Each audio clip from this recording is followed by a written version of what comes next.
Through the Looking-Glass, and What Alice Found There, by Lewis Carroll. Chapter 7. The Lion and the Unicorn. The next moment soldiers came running through the wood, at first in 2s and 3s, then 10 or 20 together, and at last in such crowds that they seemed to fill the whole forest. Alice got behind a tree, for fear of being run over, and watched them go by. She thought that in all her life she had never seen soldiers so uncertain on their feet. They were always tripping over something or other, and whenever one went down, several more always fell over him, so that the ground was soon covered by little heaps of men. Then came the horses. Having 4 feet, these managed rather better than the foot soldiers, but even they stumbled now and then, and it seemed to be a regular rule that, whenever a horse stumbled, the rider fell off instantly. The confusion got worse every moment, and Alice was very glad to get out of the wood into an open place, where she found the White King seated on the ground, busily writing in his memorandum book. "I've sent them all," the king cried in a tone of delight, on seeing Alice. "Did you happen to meet any soldiers, my dear, as you came through the wood?" "Yes, I did," said Alice. "Several thousand, I should think." 4,207. That's the exact number, the king said, referring to his book. "I couldn't send all the horses, you know, because 2 of them are wanted in the game. And I haven't sent the 2 messengers either. They're both gone to the town. Just look along the road and tell me if you can see either of them." "I see nobody on the road," said Alice. "I only wish I had such eyes," the king remarked in a fretful tone, "to be able to see nobody, and at that distance, too. Why, it's as much as I can do to see real people by this light." All this was lost on Alice, who was still looking intently along the road, shading her eyes with one hand. "I see somebody now," she exclaimed at last, "but he's coming very slowly. And what curious attitudes he goes into," for the messenger kept skipping up and down, and wriggling like an eel as he came along, with his great hands spread out like fans on each side. "Not at all," said the king. "He's an Anglo-Saxon messenger, and those are Anglo-Saxon attitudes. He only does them when he's happy. His name is Hea." He pronounced it so as to rhyme with mayor. "I love my love with an H," Alice couldn't help beginning, "because he is happy. I hate him with an H, because he is hideous. I fed him with ham sandwiches and hay. His name is Hea, and he lives—" "He lives on the hill," the king remarked simply, without the least idea that he was joining in the game, while Alice was still hesitating for the name of a town that began with H. "The other messenger is called Hatta. I must have 2, you know, to come and go. 1 to come and 1 to go." "I beg your pardon," said Alice. "It isn't respectable to beg," said the king. "I only meant that I don't understand," said Alice. "Why 1 to come and 1 to go?" "Didn't I tell you?" the king repeated impatiently. "I must have 2, to fetch and carry. 1 to fetch and 1 to carry." At this moment the messenger arrived. He was far too much out of breath to say a word, and could only wave his hands about, and make the most fearful faces at the poor king. "This young lady loves you with an H," the king said, introducing himself, in the hope of turning off the messenger's attention from himself. But it was no use. The Anglo-Saxon attitudes only got more extraordinary every moment, while the great eyes rolled wildly from side to side. "You alarm me," said the king. "I feel faint. Give me a ham sandwich." On which the messenger, to Alice's great amusement, opened a bag that hung round his neck, and handed a sandwich to the king, who devoured it greedily. "Another sandwich," said the king. "There's nothing but hay left now," the messenger said, peeping into the bag. "Hay, then," the king murmured in a faint whisper. Alice was glad to see that it revived him a good deal. "There's nothing like eating hay when you're faint," he remarked to her, as he munched away. "I should think throwing cold water over you would be better," Alice suggested, "or some sal volatile." "I didn't say there was nothing better," the king replied. "I said there was nothing like it," which Alice did not venture to deny. "Who did you pass on the road?" the king went on, holding out his hand to the messenger for some more hay. "Nobody," said the messenger. "Quite right," said the king. "This young lady saw him too, so of course nobody walks slower than you." "I do my best," the messenger said in a sulky tone. "I'm sure nobody walks much faster than I do." "He can't do that," said the king, "or else he'd have been here first. However, now that you've got your breath, you may tell us what's happened in the town." "I'll whisper it," said the messenger, putting his hand to his mouth in the shape of a trumpet, and stooping low so as to get close to the king's ear. Alice was sorry for this, as she wanted to hear the news too. However, instead of whispering, he simply shouted at the top of his voice, "They're at it again!" "Do you call that a whisper?" cried the poor king, jumping up and shaking himself. "If you do such a thing again, I'll have you buttered. It went through and through my head like an earthquake." It would have been a very tiny earthquake, thought Alice. "Who are at it again?" she ventured to ask. "Why, the lion and the unicorn, of course," said the king. "Fighting for the crown." "Yes, to be sure," said the king. "And the best joke of all is that it's my crown all the while. Let's run and see them." And they trotted off, Alice repeating to herself, as she ran, the words from the old song. The lion and the unicorn were fighting for the crown. The lion beat the unicorn all round the town. Some gave them white bread, some gave them brown. Some gave them plum cake and drummed them out of town. "Does the one that wins get the crown?" she asked, as well as she could, for the run was putting her quite out of breath. "Dear me, no," said the king. "What an idea!" "Would you be good enough," Alice panted out after running a little further, "to stop a minute just to get one's breath again?" "I'm good enough," the king said, "only I'm not strong enough. You see, a minute goes by so fearfully quick. You might well try to stop a bandersnatch." Alice had no more breath for talking, so they trotted on in silence, till they came to the sight of a great crowd, in the middle of which the lion and unicorn were fighting. They were in such a cloud of dust that at first Alice could not make out which was which, but she soon managed to distinguish the unicorn by the horn. They placed themselves close to where Hatta, the other messenger, was standing watching the fight, with a cup of tea in one hand and a piece of bread and butter in the other. "He's only just out of prison, and hasn't finished his tea when he was sent in," Hay whispered to Alice, "and they only give them oyster shells in there, so you see he's very hungry and thirsty. How are you, dear child?" he went on, putting his arm affectionately round Hatta's neck. Hatta looked round and nodded, and went on with his bread and butter. "Were you happy in prison, dear child?" said Haya. Hatta looked round once more, and this time a tear or two trickled down his cheek, but not a word would he say. "Speak, can't you?" Haya cried impatiently. But Hatta only munched away and drank some more tea. "Speak, won't you?" cried the king. "How are they getting on with the fight?" Hatta made a desperate effort, and swallowed a large piece of bread and butter. "They're getting on very well," he said in a choking voice. "Each of 'em has been down about 87 times. "Then I suppose they'll soon bring the white bread and the brown?" Alice ventured to remark. "It's waiting for 'em now," said Hatta. "This is a bit of it as I'm eating." There was a pause in the fight just then, and the lion and the unicorn sat down, panting, while the king called out, 10 minutes allowed for refreshments." Hay and Hatta set to work at once, carrying rough trays of white and brown bread. Alice took a piece to taste, but it was very dry. "I don't think they'll fight any more today," the king said to Hatta. "Go and order the drums to begin," and Hatta went bounding away like a grasshopper. For a minute or two Alice stood silent, watching him. Suddenly she brightened up. "Look, look!" she cried, pointing eagerly. "There's the White Queen running across the country. She came flying out of the wood over yonder. How fast those queens can run!" "There's some enemy after her, no doubt," the king said, without even looking round. "That wood's full of them." "But aren't you going to run and help her?" Alice asked, very much surprised at his taking it so quietly. "No use, no use," said the king. "She runs so fearfully quick. You might as well try to catch a bandersnatch. But I'll make a memorandum about her, if you like. She's a dear good creature," he repeated softly to himself, as he opened his memorandum book. "Do you spell creature with a double E?"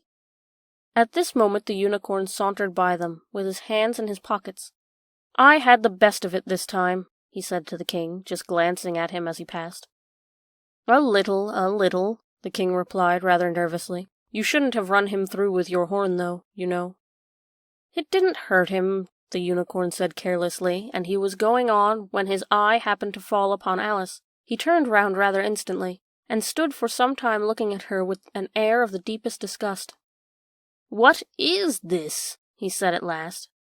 "This is a child," Haya replied eagerly, coming in front of Alice to introduce her, and spreading out both his hands towards her in an Anglo-Saxon attitude. "We only found it today. It's as large as life, and twice as natural."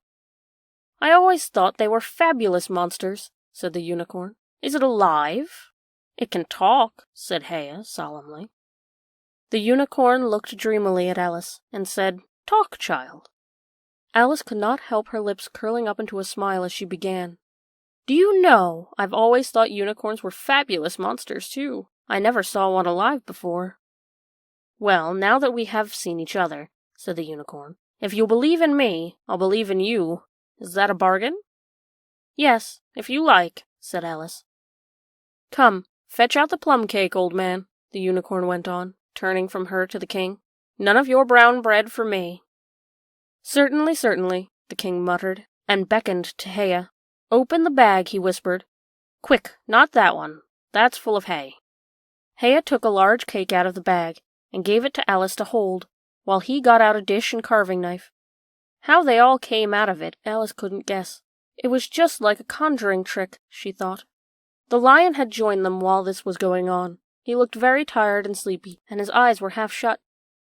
"What's this?" he said, blinking lazily at Alice, and speaking in a deep hollow tone that sounded like the tolling of a great bell.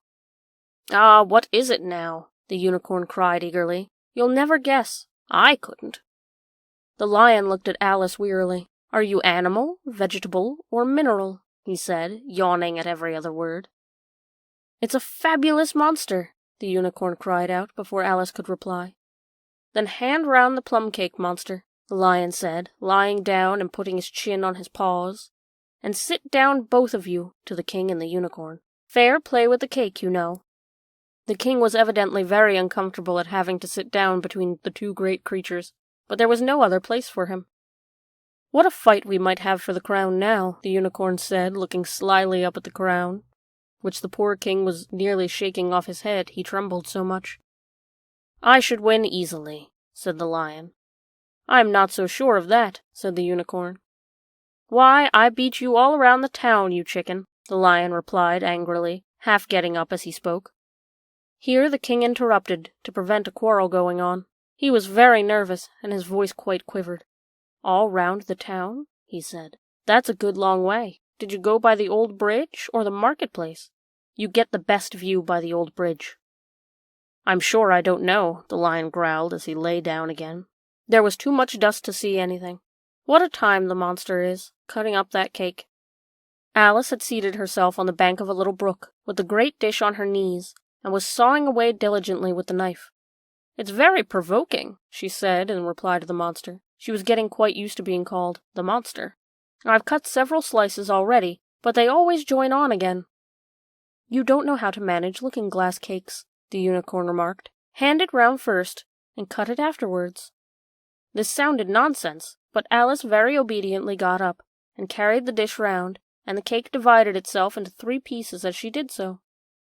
"Now cut it up," said the lion, as she returned to her place with the empty dish. "I say, this isn't fair," cried the unicorn, as Alice sat with the knife in her hand, very much puzzled how to begin. "The monster has given Alice twice as much as me. She's kept none for herself anyhow. Do you like plum cake, monster?" But before Alice could answer him, the drums began. Where the noise came from she couldn't make out. The air seemed full of it, and it rang through and through her head until she felt quite deafened. She started to her feet and sprang across the little brook in terror, and had just time to see the lion and the unicorn rise to their feet with angry looks at being interrupted in their feast, before she dropped to her knees and put her hands over her ears, vainly trying to shut out the dreadful uproar. "If that doesn't drum them out of town," she thought to herself, "nothing ever will." Chapter 8. It's my own invention. After a while the noise seemed gradually to die away, till all was dead silent, and Alice lifted up her head in some alarm. There was no one to be seen, and her first thought was that she must have been dreaming about the lion and the unicorn and those queer Anglo-Saxon messengers. However, there was the great dish still lying at her feet, on which she had tried to cut the plum cake. "So I wasn't dreaming after all," she said to herself, unless we're all part of the same dream. Only I do hope it's my dream, and not the Red King's. I don't like belonging to another person's dream," she went on in a rather complaining tone. "I've got a great mind to go and wake him and see what happens." At this moment her thoughts were interrupted by a loud shouting of Ahoy! Ahoy! Check! And a knight dressed in crimson armor came galloping down upon her, brandishing a great club. Just as he reached her, the horse stopped suddenly. "You're my prisoner," the knight cried as he tumbled off his horse.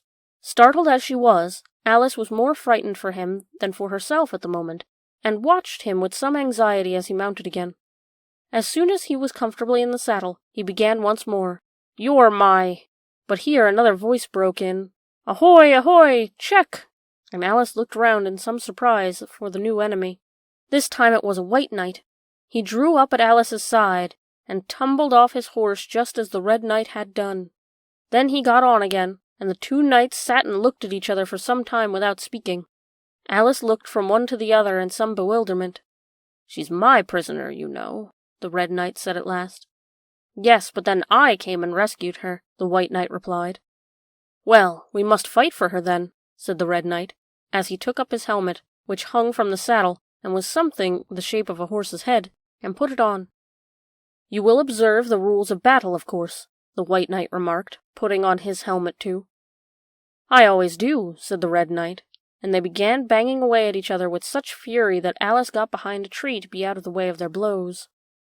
"I wonder now what the rules of battle are," she said to herself, as she watched the fight, timidly peeping out from her hiding place. "One rule seems to be that if one knight hits the other, he knocks him off his horse, and if he misses, he tumbles off himself. And another rule seems to be that they hold their clubs with their arms, as if they were Punch and Judy. What a noise they make when they tumble! Just like a whole set of fire irons falling into the fender. And how quiet the horses are! They let them get on and off, just as if they were tables." Another rule of battle, that Alice had not noticed, seemed to be that they always fell on their heads, and the battle ended up with their both falling off in this way, side by side, and then they got up again, they shook hands, and then the red knight mounted and galloped off. "It was a glorious victory, wasn't it?" said the white knight, as he came up panting. "I don't know," Alice said doubtfully. "I don't want to be anybody's prisoner. I want to be a queen." "So you will, when you've crossed the next brook," said the white knight. "I'll see you safe to the end of my wood, and then I must go back, you know. That's the end of my move." "Thank you very much," said Alice. "May I help you off with your helmet?" It was evidently more than he could manage by himself. However, she managed to shake him out of it at last. "Now one can breathe more easily," said the knight, putting back his shaggy hair with both hands, and turning his gentle face and large mild eyes to Alice. She thought she had never seen such a strange-looking soldier in all her life. He was dressed in tin armor, which seemed to fit him very badly, and he had a queer-shaped little deal box fastened across his shoulder, upside down, with the lid hanging open. Alice looked at it with great curiosity. "I see you're admiring my little box," the knight said in a friendly tone. "It's my own invention. Keep clothes and sandwiches in. You see I carry it upside down, so the rain can't get in." "But the things can't get out," Alice gently remarked. "Do you know the lid's open?" "I didn't know it," the knight said, a shade of vexation passing over his face. "Then all the things must have fallen out, and the box is no use without them." He unfastened it as he spoke, and was just going to throw it into the bushes, when a sudden thought seemed to strike him, and he hung it carefully on a tree. "Can you guess why I did that?" he said to Alice. Alice shook her head. "In hopes some bees may make a nest in it. Then I should get the honey." "But you've got a beehive, or something like one, fastened to the saddle." "Yes, it's a very good beehive," the knight said in a discontented tone. "One of the best kind. But not a single bee has come near it yet. And the other thing is a mouse-trap. I suppose the mice keep the bees out. Or the bees keep the mice out. I don't know which." "I was wondering what the mouse-trap was for," said Alice. "It isn't very likely there would be any mice on the horse's back." "Not very likely, perhaps," said the knight. "But if they do come, I don't choose to have them running all about. You see," he went on after a pause, "it's all well to be provided for everything. That's the reason the horse has all those anklets round his feet." "But what are they for?" Alice asked in a tone of great curiosity. "To guard against the bites of sharks," the knight replied. "It's an invention of my own, and now it helps me on. I'll go with you to the end of the wood. What's the dish for?" "It's meant for plum cake," said Alice. "We'd better take it with us," the knight said. "It'll come in handy if we find any plum cake. Help me get it into this bag." This took a very long time to manage, though Alice held the bag open very carefully, because the knight was so very awkward in putting in the dish. The first 2 or 3 times that he tried, he fell in himself instead. "It's rather a tight fit, you see," he said. As they got it in at last, there are so many candlesticks in the bag, and he hung it to the saddle, which was already loaded with bunches of carrots and fire irons and many other things. "I hope you've got your hair well fastened on," he continued, as they set off. "Only in the usual way," Alice said, smiling. "That's hardly enough," he said, anxiously. "You see, the wind is so very strong here. It's as strong as soup." "Have you invented a plan for keeping the hair from being blown off?" Alice inquired. "Not yet," said the knight, "but I've got a plan for keeping it from falling off." "I should like to hear it very much." "First, you take an upright stick," said the knight. "Then, you make your hair creep up it, like a fruit tree. Now, the reason hair falls off is because it hangs down. Things never fall upward, you know. It's a plan of my own invention. You may try it if you like." It didn't sound like a comfortable plan, Alice thought, and for very few minutes she walked on in silence, puzzling over the idea, and every now and then stopping to help the poor knight, who was certainly not a good rider.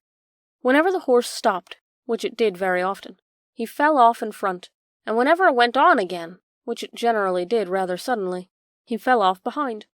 Otherwise he kept on pretty well, except that he had a bit of now and then falling off sideways, and as he generally did this on the side on which Alice was walking, she soon found that it was the best plan not to walk quite so close to the horse. "I'm afraid you've not had much practice in riding," she ventured to say, as she was helping him up from his 5th tumble. The knight looked very much surprised, and a little offended at the remark. "What makes you say that?" he asked, as he scrambled back into the saddle, keeping hold of Alice's hair with one hand, to save him from falling over on the other side. "Because people don't fall off quite so often when they've had much practice." "I've had plenty of practice," the knight said very gravely. "Plenty of practice." Alice could think of nothing better to say than, "Indeed?" but she said it as heartily as she could.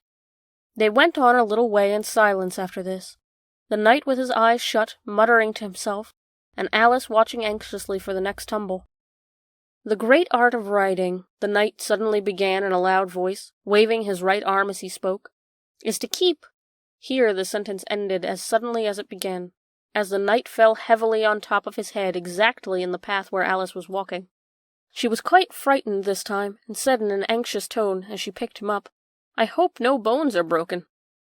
"None to speak of," the knight said, as if he didn't mind breaking 2 or 3 of them. "The great art of riding, as I was saying, is to keep your balance properly, like this, you know." He let go of the bridle and stretched out both his arms to show Alice what he meant, and this time he fell flat on his back, right under the horse's feet. "Plenty of practice," he went on repeating, all the time that Alice was getting him on his feet again. "Plenty of practice." "It's too ridiculous," cried Alice, losing all her patience this time. "You ought to have a wooden horse on wheels, that you ought." "Does that kind go smoothly?" the knight asked in a tone of great interest, clasping his hands round the horse's neck as he spoke, just in time to save himself from tumbling off again. "Much more smoothly than a live horse," Alice said, with a little scream of laughter, in spite of all she could do to prevent it.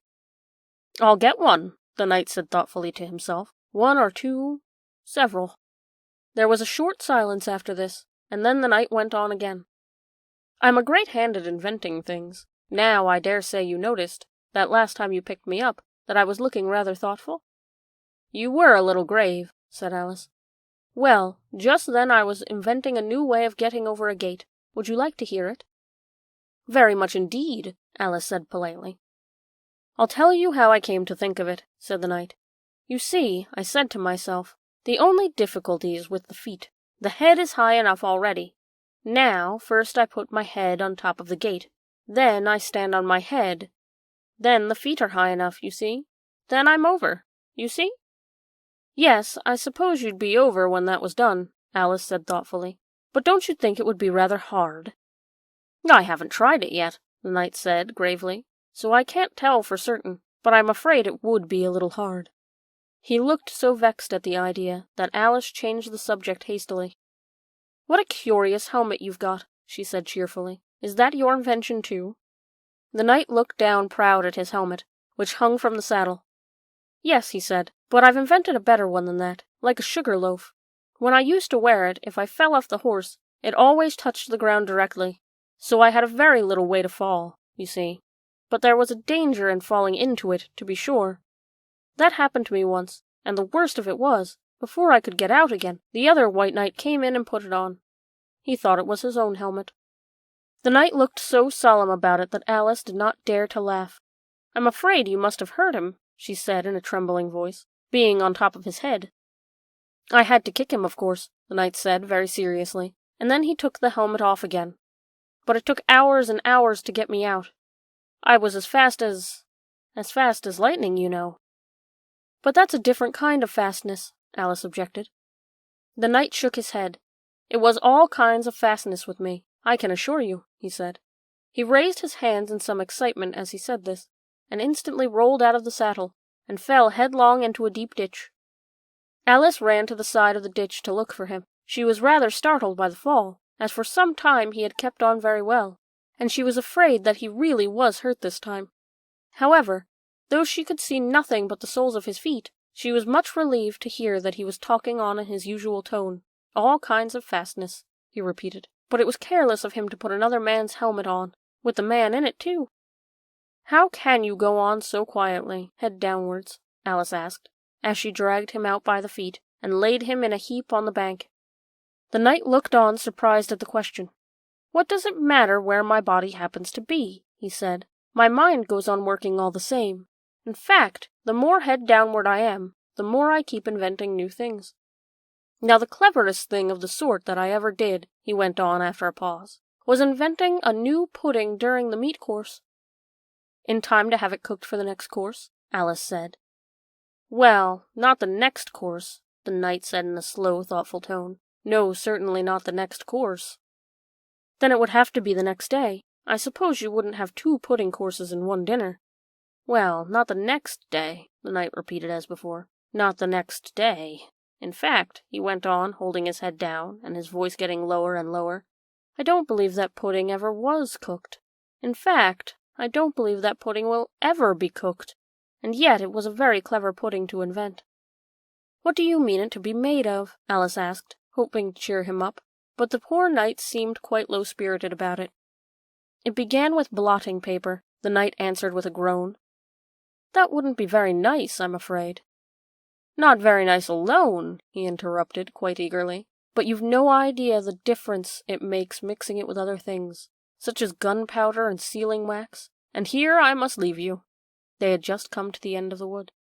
Alice could only look puzzled. She was thinking of the pudding. "You are sad," the knight said in an anxious tone. "Let me sing you a song to comfort you." "Is it very long?" Alice asked, for she heard a great deal of poetry that day. "It's long," said the knight, "but very, very beautiful. Everybody that hears me sing it, either it brings tears to their eyes, or else—" "Or else what?" said Alice, for the knight had made a sudden pause. "Or else it doesn't, you know. The name of the song is called Haddock's Eyes." "Oh, that's the name of the song, is it?" Alice said, trying to feel interested. "No, you don't understand," the knight said, looking a little vexed. "That's what the name is called. The name really is The Aged Man." "Then I ought to have said, that's what the song is called," Alice corrected herself. "No, you oughtn't. That's quite another thing. The song is called Ways and Means, but that's only what it's called, you know." "Well, what is the song, then?" said Alice, who was by this time completely bewildered. "I was coming to that," the knight said. "The song really is A Sitting on a Gate, and the tune's my own invention." So saying, he stopped his horse and let the reins fall on its neck. Then, slowly beating time with one hand, and with a faint smile lighting up his gentle, foolish face, as if he enjoyed the music of his song, he began. Of all the strange things that Alice saw on her journey through the looking-glass, this was the one that she always remembered the most clearly. Years afterwards she would bring the whole scene back again, as if it had been only yesterday. The mild blue eyes and kindly smile of the knight, the setting sun gleaming through his hair, and shining on his armor in a blaze of light that quite dazzled her. The horse quietly moving about, with the reins hanging loose on his neck, cropping the grass at her feet, and the black shadows of the forest behind, All this she took in like a picture, as, with one hand shading her eyes, she leant against a tree, watching the strange pair, and listening, in a half-dream, to the melancholy music of the song. But the tune isn't his own invention, she said to herself. It's, I give thee all, I can no more. She stood and listened very attentively, but no tears came into her eyes. I'll tell thee everything I can, there's little to relate. I saw an aged man, a-sitting on a gate. Who are you, aged man, I said, and how is it you live? And his answer trickled through my head, like water through a sieve. He said, I look for butterflies, that sleep among the wheat. I make them into mutton pies, and sell them on the street. I sell them unto men, he said, who sail the stormy seas. And that's the way I get my bread, a trifle, if you please. But I was thinking of a plan to dye one's whiskers green, and always use so large a fan that they could not be seen. So having no reply to give to what the old man said, I cried, Come tell me how you live, and thumped him on the head. His accents mild took up tale, he said, I go my ways, and when I find a mountain rill, I set it in a blaze, and thence they make a stuff they call Roland's mascar oil, yet 2 halfpenny is all they give me for my toil. But I was thinking of a way to feed oneself on batter, and so go on from day to day, getting a little fatter. I shook him well from side to side until his face was blue. Come tell me how you live, I cried, and what it is you do. He said, I hunt for haddock's eyes among the heather bright, and work them into waistcoat buttons in the silent night. And these I do not sell for gold or coin of silvery shine, but for a copper halfpenny, and that will purchase 9. I sometimes dig for buttered rolls, or set limed twigs for crabs. I sometimes search the grassy knolls for wheels of handsome crabs. And that's the way, he gave a wink, by which I get my wealth, and very gladly I will drink your honour's noble health. I heard him then, for I had just completed my design, to keep a Menai bridge from rust by boiling it in wine. I thanked him much for telling me the way he got his wealth, but chiefly for his wish that he might drink my noble health. And now if ever by chance I put my fingers into glue, or madly squeeze a right-hand foot into a left-hand shoe, or if I drop upon my toe a very heavy weight, I weep, for it reminds me so of that old man I used to know, whose look was mild, whose speech was slow, whose hair was whiter than the snow, whose face was very like a crow, with eyes like cinders all aglow, who seemed distracted with his woe, who rocked his body to and fro, and muttered mumblingly and low, as if his mouth were full of dough, who snorted like a buffalo, that summer evening long ago, a-sitting on a gate. As the knight sang the last words of the ballad, he gathered up the reins, and turned his horse's head along the road by which they had come. You've only a few yards to go, he said, down the hill and over that little brook, and then you'll be a queen. But you'll stay and see me off first? He added, as Alice turned with an eager look in the direction to which he pointed. I shan't be long. You'll wait and wave your handkerchief when I get to that turn in the road? I think it'll encourage me, you see. Of course I'll wait, said Alice, and thank you very much for coming so far, and for the song. I liked it very much. I hope so, the knight said doubtfully, but you didn't cry so much as I thought you would. So they shook hands, and then the knight rode off slowly into the forest. It won't take long to see him off, I expect, Alice said to herself as she stood watching him. There he goes, right on his head as usual. However, he gets on again pretty easily. That comes of having so many things hung round the horse. So she went on talking to herself as she watched the horse walking leisurely along the road, and the knight tumbling off, first on one side, then on the other. After the 4th or 5th tumble he reached a turn, and then she waved her handkerchief to him, and waited till he was out of sight. I hope it encouraged him, she said, as she turned to run down the hill. And now for the very last brook, and to be a queen. How grand it sounds. A very few steps brought her to the edge of the brook. The 8th square at last, she cried as she bounded across, and threw herself down to rest on a lawn as soft as moss, with little flower beds dotted about here and there. Oh, how glad I am to get here. And what is on top of my head? She exclaimed in a tone of dismay, as she put her hands up to something very heavy and fitted tight all around her head.